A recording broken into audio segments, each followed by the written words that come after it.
Listen closely, my friends. The most dangerous thing in your life may not be failure. It may be a mind that has been programmed to expect less from you. You can have talent and still remain stuck.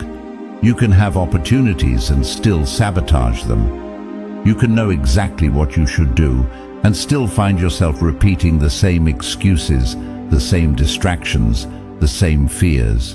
Because before life becomes difficult around you, your mind can become difficult against you. And when your own mind starts convincing you to quit, no external obstacle needs to defeat you. Every thought you repeat is quietly becoming a command. Every excuse you accept becomes permission. Every time you choose comfort over discipline, your mind records the decision. You are programming yourself every single day, whether you realize it or not. The question is not whether your mind will be programmed. The question is, who is holding the keyboard? Think about a computer running a corrupted program. You can change the screen, buy better equipment, move it somewhere beautiful, but if the underlying code remains broken, the same errors keep appearing. Your life can work the same way. You can change your environment, chase new opportunities, set bigger goals, and still reproduce the same results if the mental programming underneath remains unchanged. The Stoics understood this long before modern psychology gave us language for it. Marcus Aurelius trained his mind to return to what was within his control. Epictetus taught that our judgments shape how we experience events. Seneca understood the devastating cost of wasting time in hesitation. They weren't simply trying to think positively. They were training the operating system from which their decisions came. And here's what makes this dangerous. Your mind doesn't need to destroy your ambition to stop you. It only needs to make you comfortable enough to postpone it. One more day, one more excuse, one more distraction, one more promise that tomorrow you'll finally become disciplined. Years can disappear inside that sentence. But what if success could be trained into your responses before it ever appeared in your circumstances? What if you could teach your mind to focus when others scatter, endure when others escape, act when others hesitate, recover when others collapse, and remain disciplined when motivation disappears? What if the greatest transformation isn't changing your life first, but changing the mind that keeps recreating your life? Because a successful life cannot be built permanently with an unsuccessful mental pattern. You don't rise consistently to the level of your goals. You repeatedly return to the level of the mind you've trained. And in this video, we will uncover 9 Stoic rules to program success into your mind, 10 principles designed to reshape the way you think, respond, endure, act, and ultimately become the person capable of creating and carrying the success you seek. Rule 1. Command your attention. The life you build will eventually become a reflection of whatever you repeatedly give your attention to. Not what you occasionally desire, not what you say you want. What you consistently look at, think about, consume, and rehearse in your mind. Every day, your attention is being trained by something: fear, comparison, entertainment, resentment, ambition, discipline. If you don't decide what enters your mind, something else will decide for you. Epictetus understood that the mind becomes disturbed when we attach ourselves to things outside our control. The deeper lesson is that attention is the gateway through which those attachments enter.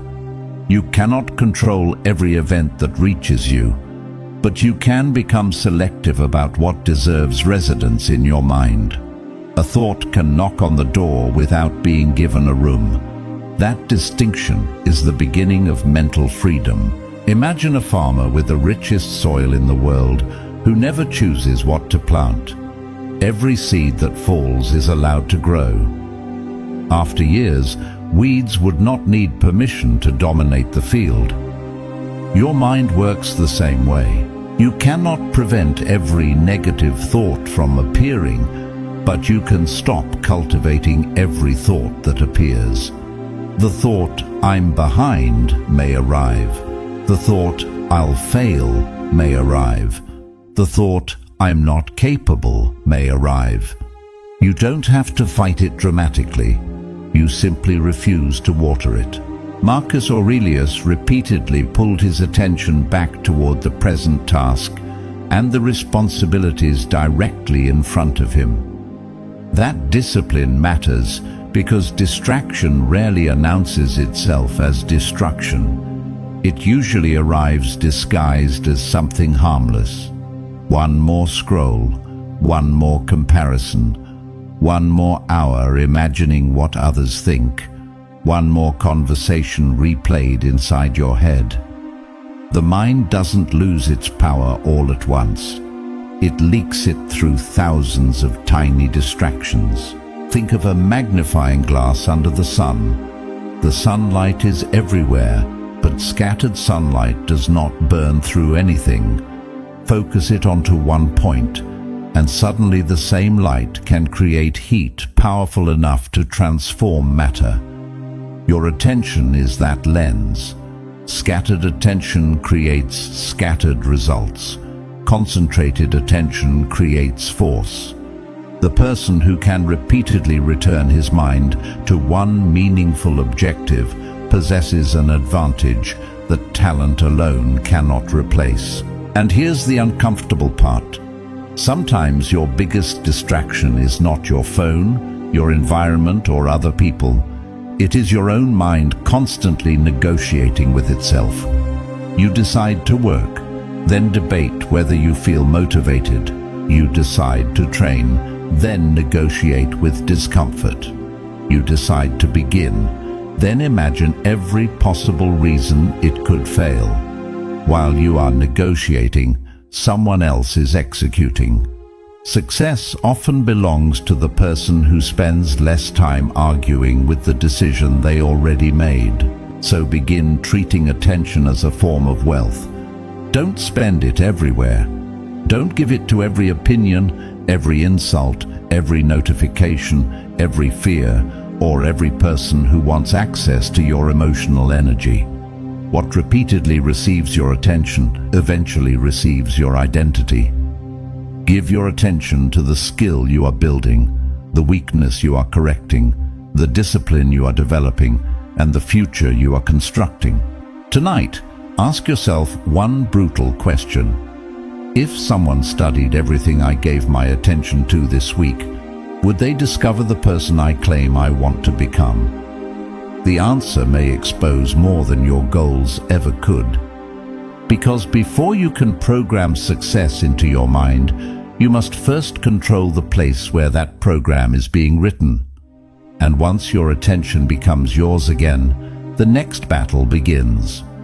Teaching your mind to stop interpreting discomfort as a signal to retreat. Rule 2. Train your mind to endure. The mind that escapes discomfort every time will eventually become incapable of carrying anything meaningful. Every time difficulty appears and you immediately retreat, your brain learns a lesson. Pain means stop. But every time you remain composed inside difficulty and continue with purpose, you teach it something far more powerful. Pain can be survived, resistance can be endured, and I do not have to obey every feeling I experience. The Stoics understood that hardship is not automatically an enemy. Epictetus himself lived through severe adversity and still built a philosophy around the distinction between what happens and how we respond. The obstacle is not always the thing standing between you and success. Sometimes it is the training ground that creates the person capable of achieving it. A soft mind sees resistance as rejection. A trained mind sees resistance as information. Imagine a sword being forged. The metal is placed into fire, struck repeatedly, folded, reheated, and struck again. If the metal could speak, every stage would look like destruction. but the blacksmith knows the difference between being damaged and being shaped. Your difficult seasons can feel the same. Failure, rejection, loneliness, uncertainty and pressure may look like evidence that your life is falling apart. Sometimes they are the furnace where your capacity is being built. Marcus Aurelius faced a world filled with war, illness, political instability, and personal loss. Yet his philosophy repeatedly returned to one discipline: do not add unnecessary suffering to unavoidable difficulty. Pain may arrive without permission. Panic is optional. Difficulty may be unavoidable. Helplessness is not always required. The Stoic mind learns to separate the event from the story it tells about the event. This is where most people lose their power. They experience one difficult moment and immediately create a permanent identity from it. This is too hard. I always fail. I can't handle this. But notice the hidden programming inside those sentences. You are not merely describing the present. You are teaching your brain what to expect from the future. Every repeated interpretation becomes an instruction. If you repeatedly tell yourself that discomfort means danger, your mind will seek escape before growth has a chance to begin. Think of a muscle. You cannot build strength by asking it to remain comfortable. Resistance is precisely what forces adaptation. The same principle applies to psychological strength. You don't become resilient by avoiding every difficult conversation, difficult decision, difficult failure, or difficult season. You become resilient by encountering resistance without allowing resistance to decide your behavior. But endurance does not mean becoming a machine that ignores pain. Stoicism is not emotional numbness.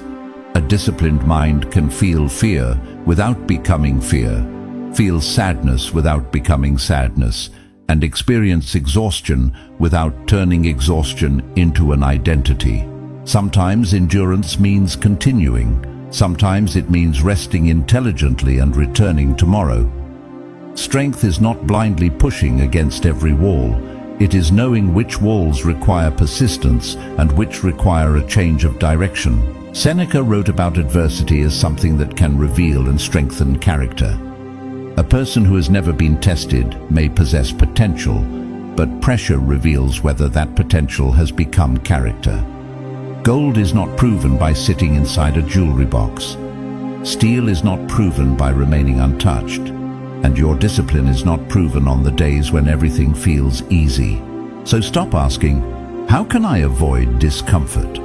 Ask a more powerful question. What kind of person could I become if discomfort stopped controlling my decisions? That question changes everything. You begin seeing early mornings differently, rejection differently, failure differently, hard work differently, silence differently. The pain doesn't magically disappear, but its meaning changes. Because when your mind learns that discomfort is survivable, something extraordinary happens. You become harder to manipulate. Fear cannot easily stop you. Comfort cannot easily seduce you. Temporary failure cannot easily define you. You begin moving according to principle instead of mood. And once you have trained yourself to endure resistance, another danger remains, because even a strong mind can waste its power by chasing too many things at once. Rule 3. Choose one direction. A mind divided between 10 desires will rarely build the life promised by even one of them. Many people don't lack ambition, they lack concentration. They want wealth, mastery, recognition, freedom, strength, peace, relationships, and success simultaneously, but they give each desire only fragments of their attention. Then they wonder why nothing becomes extraordinary. Scattered fire warms a room. Concentrated fire can forge steel. The Stoics understood the power of directing effort toward what actually matters. Marcus Aurelius repeatedly brought himself back to the task immediately before him, rather than allowing his mind to wander through endless possibilities. This is not about having small ambitions. It is about giving a large ambition a clear direction. A river becomes powerful because its water moves toward one destination. When it spreads across the entire landscape, its force disappears. Think about an archer standing before a target with 10 arrows in his hands. If he keeps changing targets after every shot, he may become excellent at shooting, but he will never become excellent at hitting one specific target. Your goals can work the same way. Changing direction every time progress becomes slow teaches your mind that discomfort is a reason to abandon the mission. Staying with one meaningful direction teaches it something entirely different. I finish what I begin. Seneca warned against a life scattered across too many pursuits. The tragedy isn't simply that time gets wasted, it is that your identity becomes fragmented. You become one person on Monday, another on Wednesday, another when someone inspires you, another when someone criticizes you. Every new idea feels like destiny. Every setback feels like proof you chose wrong, and your mind spends more energy selecting a path than actually walking one. There is also a hidden psychological cost to constantly changing goals. You repeatedly return to the beginning. Beginnings feel exciting because they provide possibility without demanding proof. The middle is different. The middle is where boredom arrives, progress becomes invisible, and discipline has to replace excitement. Most people don't quit because the goal is impossible. They quit because the goal stopped giving them emotional rewards before it started giving them visible results. Marcus Aurelius didn't need every day to feel meaningful before performing his duty. That is a crucial distinction. Your mission cannot depend on your mood. Some days you will feel inspired. Some days you will feel nothing. The person who only acts when emotionally activated will constantly restart. The person who acts because the direction has been chosen keeps moving even when enthusiasm disappears. Imagine planting an oak tree and digging it up every few weeks to check whether the roots are growing. You would call that irrational. Yet people do the same with their goals. Is this working? Am I successful yet? Should I try something else? They keep disturbing the process before it has enough time to produce visible results. Roots grow in darkness long before branches become visible. Your early progress may be invisible precisely because the foundation is being built underground. Choosing one direction does not mean refusing to adapt. A Stoic can change tactics while keeping principles intact. You can change the route without abandoning the destination. If one strategy fails, learn. If one door closes, find another. If reality exposes a better path, adjust. What matters is that you don't confuse flexibility with constant indecision. So choose the mountain worth climbing. Define what success actually means to you. Then stop asking every passing opinion whether you should continue. Let your daily actions become votes for one future. 1 hour of focused work, one disciplined decision, one uncomfortable action, one promise kept. Repeated long enough, these small acts stop looking small. They become momentum. And once your mind has a direction, something even more dangerous can sabotage it: the need to feel motivated before you act. The next rule will force you to confront the truth most people spend their lives avoiding. Your future cannot be built on feelings that change by the hour. Rule 4. Act before you feel ready. The most expensive lie your mind can tell you is, "I'll begin when I feel ready." Readiness feels intelligent because it gives hesitation a respectable name. You call it preparation. You call it timing. You call it waiting for confidence. But sometimes you're not preparing. You are protecting yourself from the possibility of discovering what happens when you finally try. The door to your future rarely opens because you feel ready. It opens because you move while part of you is still afraid. Epictetus understood that philosophy means little if it remains trapped inside thought. You can study discipline for years and still remain undisciplined.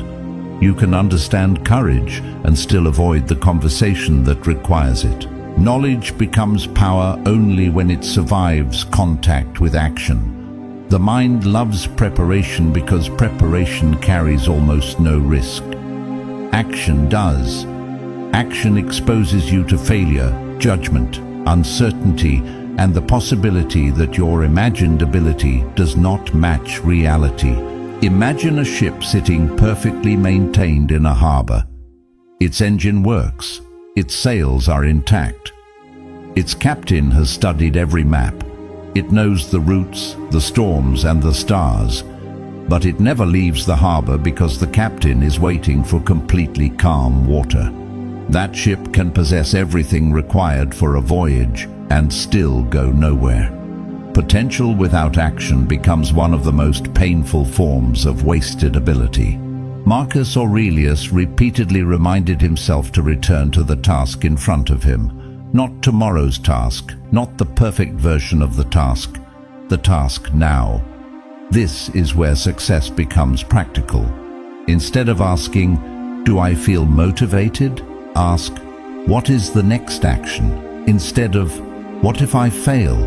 ask, "What can I learn by attempting this?"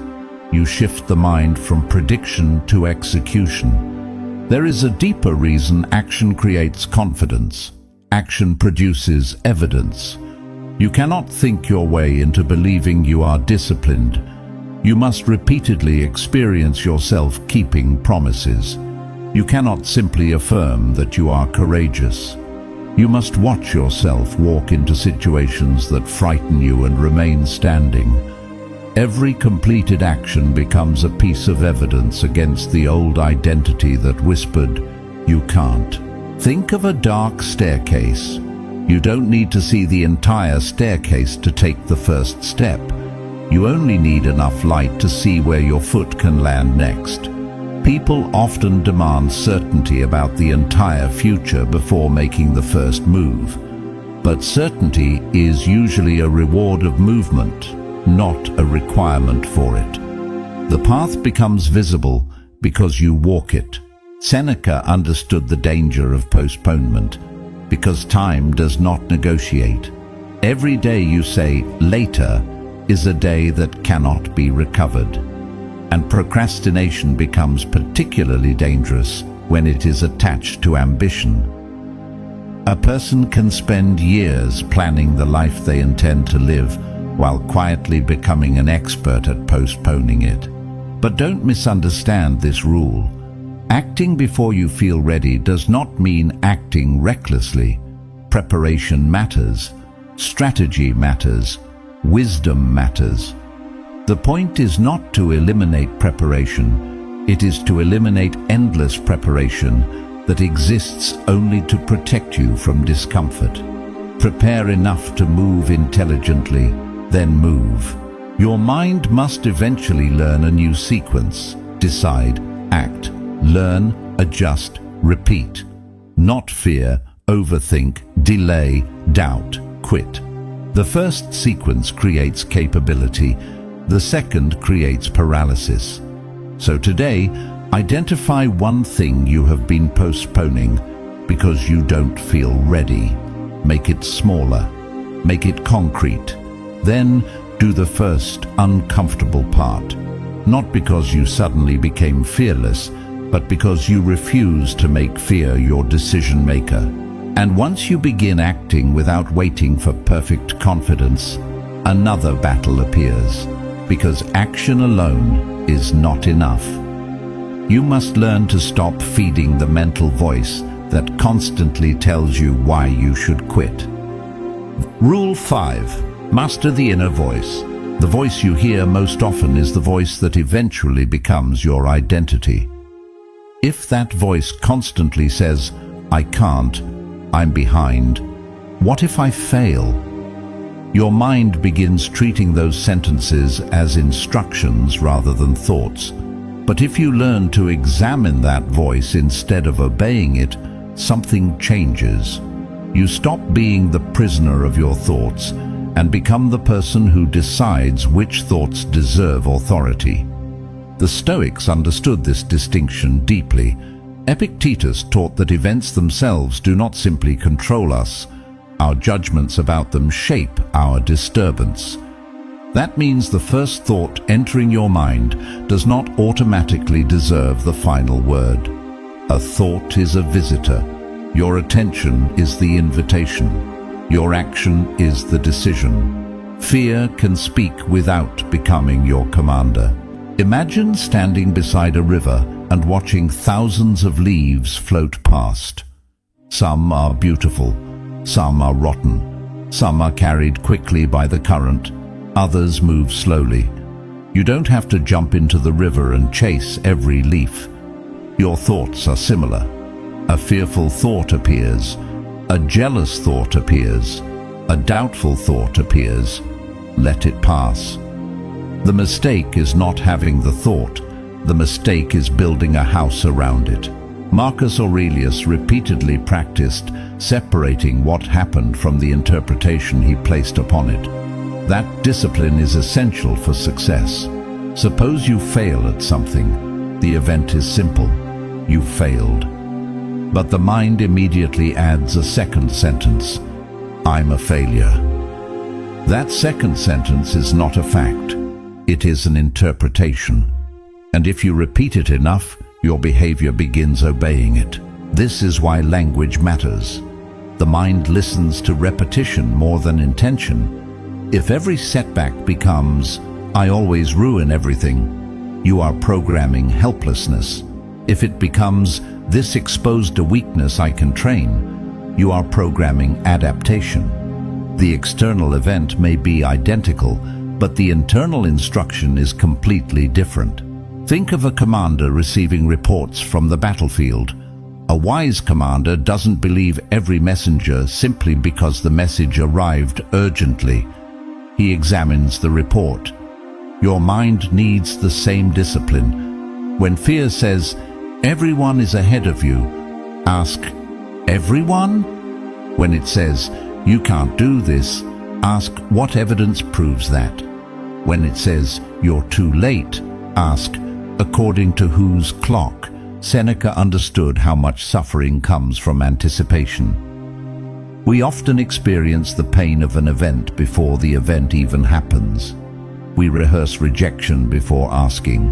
We experience failure before beginning. We imagine humiliation before speaking. The mind can make you suffer for a future that may never arrive. A trained mind learns to bring fear back from the imaginary future into the present moment where an actual decision can be made. But mastery of the inner voice does not mean replacing every negative thought with fake positivity. Stoicism is more powerful than that. You don't tell yourself, "Everything will definitely work." You tell yourself, "Whatever happens, I will deal with it." That is stronger because it does not depend on the universe cooperating with you. Confidence becomes rooted in your capacity, not your prediction. Every morning, your mind offers you a script. You can repeat the old one, or you can begin editing it through action. I am weak becomes, I am training. I am behind becomes, I am building. I failed becomes, I learned. They rejected me becomes, I remain responsible for who I become next. These aren't empty affirmations. They are more accurate interpretations that return responsibility to where it belongs. And when you master that inner voice, you discover something profound. Success is not only about what you can force yourself to do. It is also about what you refuse to let your mind convince you to abandon. But there is one enemy even more subtle than negative thinking: the addiction to comfort. Because once your inner voice becomes stronger, your mind will try another strategy. It will offer you convenience in exchange for your potential. Rule 6. Make discipline your default. Your future is being built by what you do on the days when you have absolutely no desire to do it. Motivation is a visitor. Discipline is the person who owns the house. If your actions depend on excitement, your progress will always rise and fall with your emotions. But when discipline becomes automatic, you stop negotiating with yourself every morning. You don't ask whether you feel like becoming successful. You simply perform the next required action. The Stoics understood that character is not created by occasional heroic moments. It is built through repeated choices. Marcus Aurelius did not need every day to feel inspiring before fulfilling his responsibilities. That is the deeper lesson. You don't become disciplined by waiting for discipline to feel natural. You make it natural by repeatedly doing what you said you would do. Imagine a path through a forest. The first person walks it once, then disappears. Another person walks the same route every morning. At first, both leave almost no mark.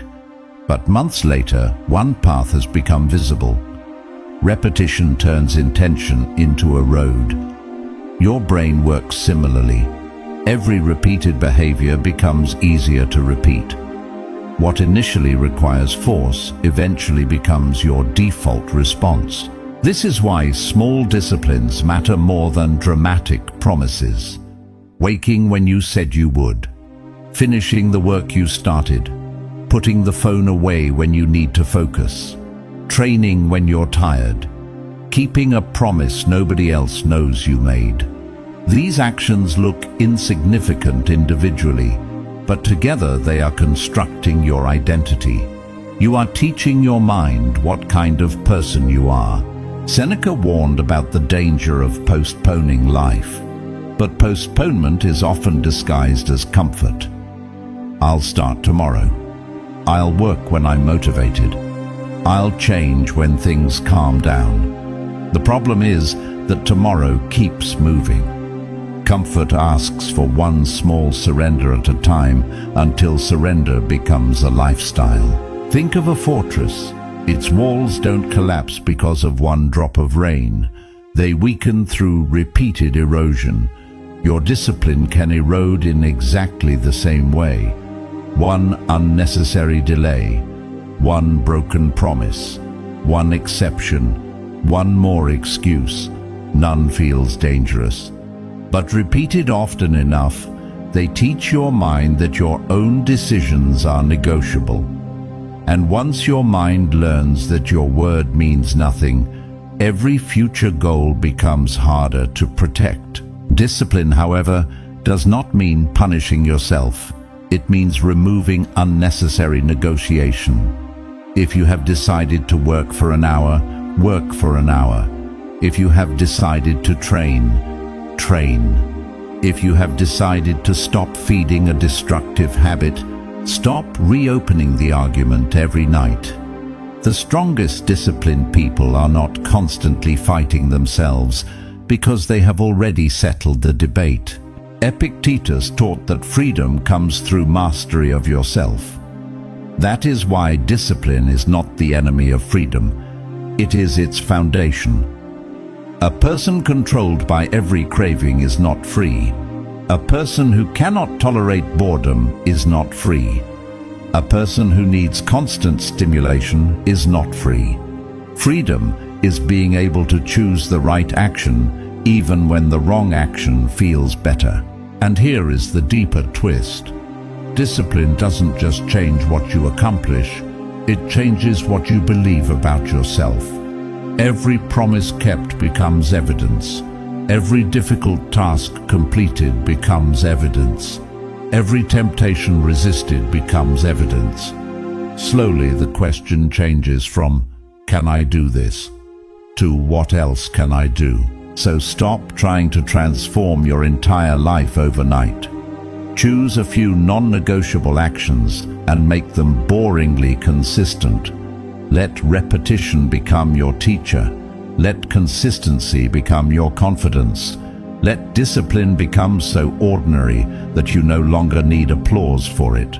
Because eventually, success stops being something you chase emotionally and becomes something your daily behavior is quietly manufacturing. Rule 7. Stop measuring yourself. The moment you measure your life against someone else's life, you hand them the ruler with which your worth will be judged. Someone will always be richer, faster, younger, stronger, more recognized, or further ahead.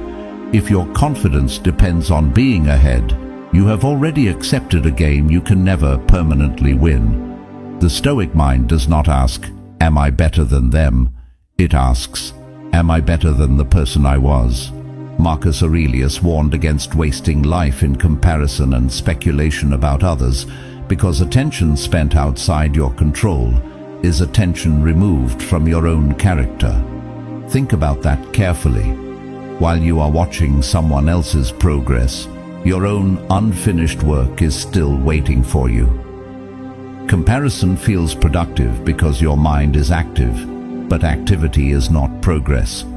You can spend hours studying another person's life and make absolutely no movement in your own. Imagine two trees planted on opposite sides of a valley. One receives more sunlight, the other receives more rain. One grows quickly in the beginning, the other grows slowly but develops deeper roots. If the second tree spends its entire existence staring at the first, it will never discover what its own soil can produce. Your circumstances, timing, talents, and path are not identical to anyone else's. Comparing the outcomes without comparing the conditions is intellectually dishonest.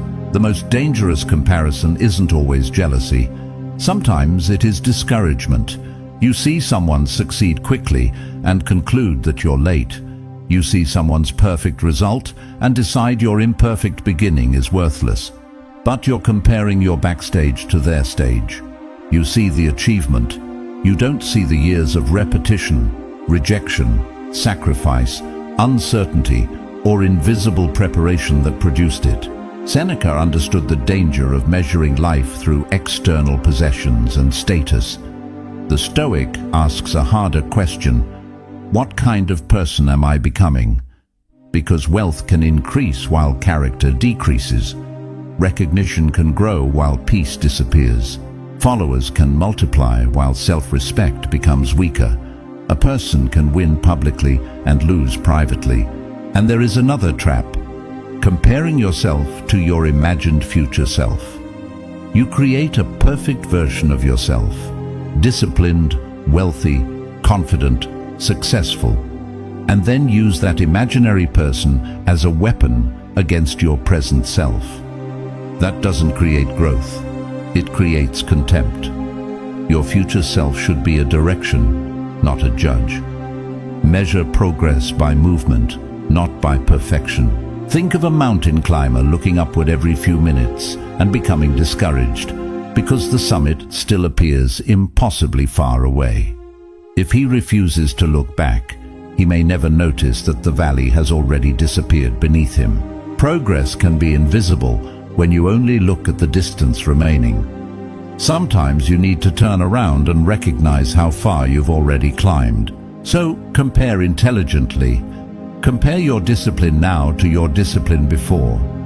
Compare your courage now to the fear that once controlled you. Compare what you tolerate today to what you tolerated a year ago. That is comparison that creates power instead of stealing it. And when someone else's success triggers insecurity, don't immediately attack the feeling or attack the person. Study it. Jealousy can become a map. It may reveal something you deeply want but haven't admitted. Instead of saying, "Why do they have it?" ask, "What is their success showing me about what I need to build?" Their achievement can either become evidence against you or information for you. Your path does not become smaller because someone else's path is beautiful. Another person's victory does not subtract from your potential. There is no universal clock for human development. Some things arrive early, some arrive after years of preparation, some arrive only after you become capable of carrying them. So take your eyes off the scoreboard and return them to the work. Because once you stop measuring yourself against everyone else, you will discover another uncomfortable truth. Even when nobody is competing with you, your own excuses may still be competing against your ambition. Rule 8. Stop negotiating with your excuses. Every excuse you repeatedly accept becomes a command your future self will eventually obey. The dangerous thing about excuses is that they rarely sound weak. They sound intelligent. The timing isn't right. I need more knowledge. I'll start when things settle down. Sometimes those statements are true, but sometimes they are simply fear wearing the mask of logic. Your mind can become extraordinarily creative when it wants to protect you from doing something difficult. The Stoics were ruthless about separating reality from the stories we tell ourselves about reality. Epictetus focused on what lies within our control, because excuses often begin where responsibility ends. You may not control your circumstances, your past, other people's behavior, or the obstacles in your path. But you can control whether you use those realities as information or as permission to remain unchanged. Imagine a prisoner who has been given the key to his cell but keeps explaining why he cannot leave. The walls may be real. The years inside may be real. The damage may be real. But if the door is open and he continues sitting there, the prison has moved from the walls into his mind. This is what happens when excuses become habitual. Eventually, you stop needing an external obstacle. Your own reasoning becomes the lock. Marcus Aurelius faced circumstances most people would consider legitimate reasons to surrender. War, illness, political conflict, personal loss, uncertainty. Yet his philosophy repeatedly returned to the same battlefield, the present moment and the action required of him. The question was not, why is this happening to me, but what does my character require from me now? That question removes the comfortable escape route. There is a difference between an obstacle and an excuse. An obstacle says, this is difficult. An excuse says, therefore I cannot act. One describes reality, the other makes a prediction about your ability. Learn to separate them. If you lack knowledge, learn. If you lack skill, practice. If the strategy fails, change the strategy. If you need rest, recover. But don't turn a temporary limitation into a permanent identity. Think of a mountain blocked by a fallen tree. A weak approach is to stand there for hours, complaining that the mountain is unfair. A disciplined approach asks, can I climb over it, go around it, move it, or find another route? The obstacle hasn't changed. Your relationship with it has. Success often belongs not to the person with the fewest obstacles, but to the person who spends the least time arguing with obstacles that cannot be argued away. Seneca understood that delay consumes something more precious than money, life itself.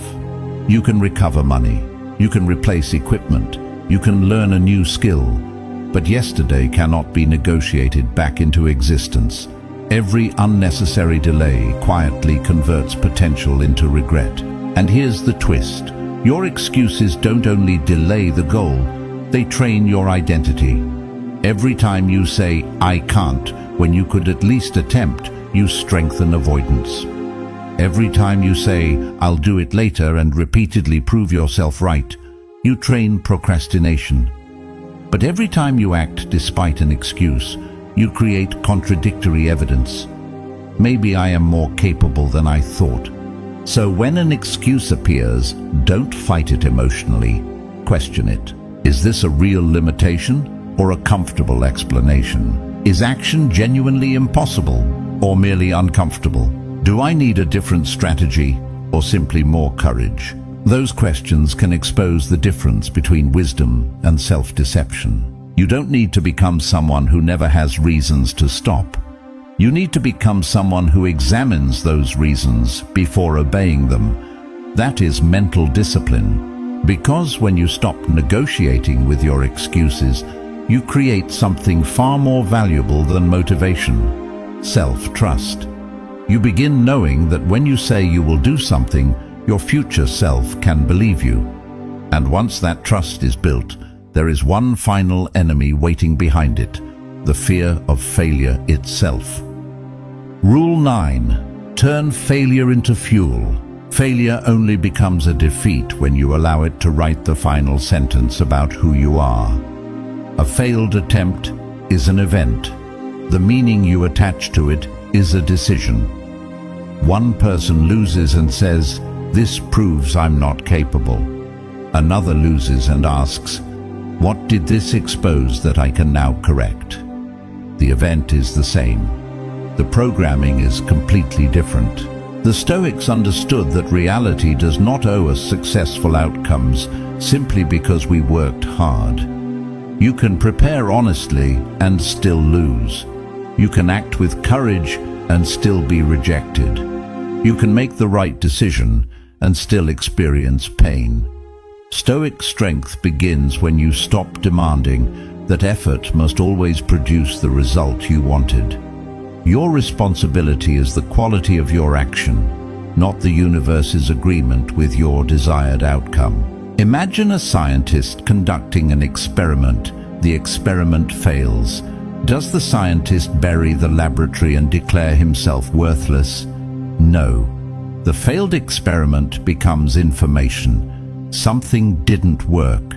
A variable was wrong. A method needs adjustment. The failure narrows the field of possibilities. Your mistakes can function the same way, if your ego doesn't prevent you from studying them.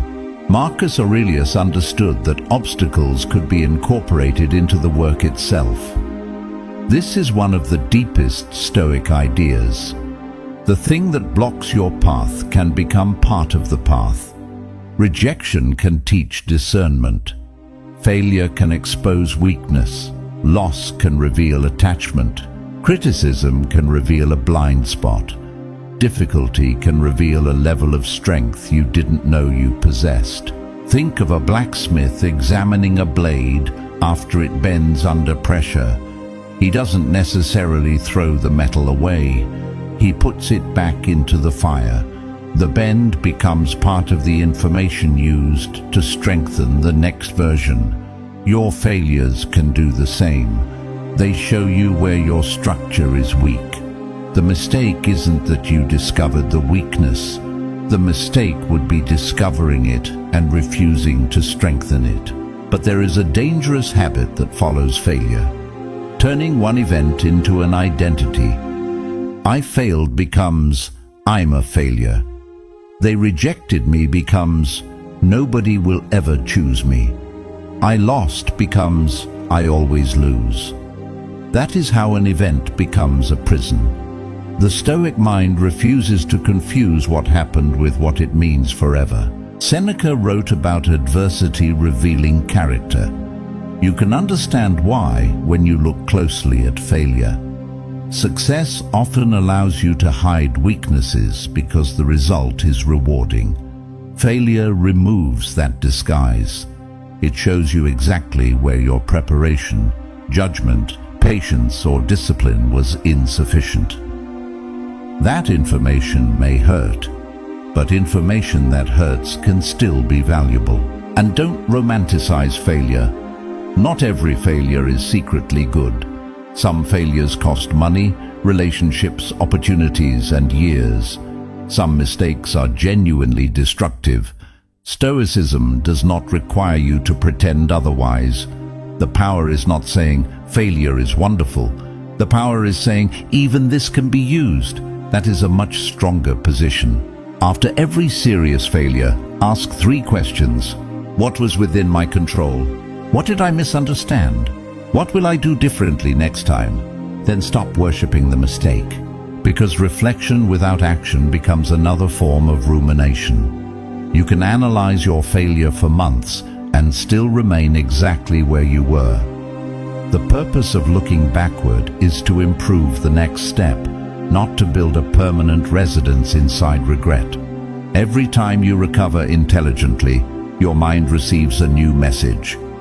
Failure did not destroy me. Every recovery adds evidence. Eventually, you stop seeing setbacks as threats to your identity, because your identity is no longer built on always winning. It is built on being capable of returning. And that creates a rare kind of confidence, the confidence that doesn't say, "Nothing will ever go wrong." It says, "Something may go wrong, and I will still know what to do next." Once you reach that level, failure loses much of its power over you. Success was never meant to begin with a number in your bank account, a title beside your name, or applause from people who may forget you tomorrow. It begins in the invisible place where your thoughts become decisions, decisions become habits, and habits become character. If you can train that place, you can change the direction of your life, not overnight, not through wishful thinking, but through thousands of deliberate moments when you choose discipline over comfort, action over hesitation, focus over distraction, and purpose over impulse. Remember the 10 rules. Control your attention, endure discomfort, choose your direction, act before you're ready, master your inner voice, make discipline your default. Stop measuring yourself against others, refuse to negotiate with excuses, turn failure into fuel, and become someone capable of carrying success without being controlled by it. These are not 10 motivational ideas to admire. They are 10 ways of thinking to practice until they become part of your character. Your mind is not a finished building. It is a workshop. Every thought is material. Every habit is a tool. Every difficult decision is another strike of the hammer. You are either strengthening the structure or weakening it. And the frightening part is that both processes happen quietly. Nobody may notice the day you become more disciplined. Nobody may applaud the moment you stop making excuses. But one day, the results of those invisible choices will become impossible to hide. So stop waiting for your life to give you permission to become the person you know you can be. Start programming the mind that your future will depend on. When fear appears, train your response. When failure arrives, extract its lesson. When comfort calls, remember the price of staying the same. When the world doubts you, return to your principles. And when success finally comes, carry it with the same discipline that built it, because the greatest victory is not getting everything you wanted. It is becoming someone who no longer needs to betray himself to get it. Build that mind, and success will no longer be something you desperately chase. It will become the natural consequence of the person you have trained yourself to become.